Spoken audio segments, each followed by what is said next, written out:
ఈనాటి వాల్మీకి జయంతి కార్యక్రమానికి ముఖ్య అతిథిగా వచ్చినటువంటి మన బీసీ బిడ్డ అయినటువంటి మినిస్టర్ సవితమ్మక్క గారికి, అదేవిధంగా కార్పొరేషన్ చైర్మన్ మా అక్క బొజ్జమ్మక్క గారికి, అదేవిధంగా నా అన్నదమ్ములకు, ఎంపీలకు, ఎమ్మెల్యేలకు, ఇక్కడ ఉన్నటువంటి వాల్మీకి సోదరులకు, సోదరిమణులకు, అధికారులకు, ప్రెస్ వాళ్ళకి అందరికీ కూడా వాల్మీకి జయంతి శుభాకాంక్షలు తెలియజేసుకుంటున్నాను.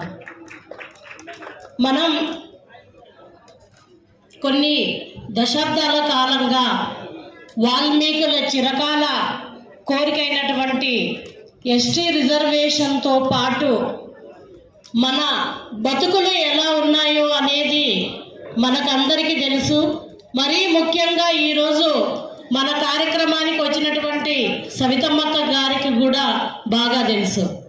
ఇక్కడ నేను ఒకటే కోరుకుంటున్నాను, దయచేసి మనకు ఎస్టీ రిజర్వేషన్తో పాటు మన అందరి జీవితాలు బాగుపడాలంటే చదువు ఒకటే ముఖ్యం. కాబట్టి చదువుకు అత్యధిక ప్రాముఖ్యత ఇవ్వవలసిందిగా నేను మీ ద్వారా వాల్మీకి జాతిని కోరుకుంటున్నాను. మొన్ననే ఒక సంఘటన చూసాం. ఒక గ్రామంలోన బుక్ కీపర్ పదవి ఇవ్వాలంటే, అంటే పోస్ట్ ఇవ్వాలంటే 10వ క్లాస్ మినిమం పాస్ అవ్వాలి. మన వాళ్ళు ఎవరైనా ఉన్నారని చెప్పి ఆ ఊర్లోనే ఎదిగితే ఎవ్వరు కూడా లేరు. అంటే మన వాల్మీకిల్లో కనీసం 10th క్లాస్ చదివే ఆడపిల్లలు కూడా చాలా తక్కువగా ఉన్నారంటే నిజంగా మనమందరం ఇప్పటికీ కూడా 75 సంవత్సరాలు స్వతంత్రం వచ్చి మనమందరం సిగ్గుపడాల్సిన అవసరం ఎంతైనా ఉంది.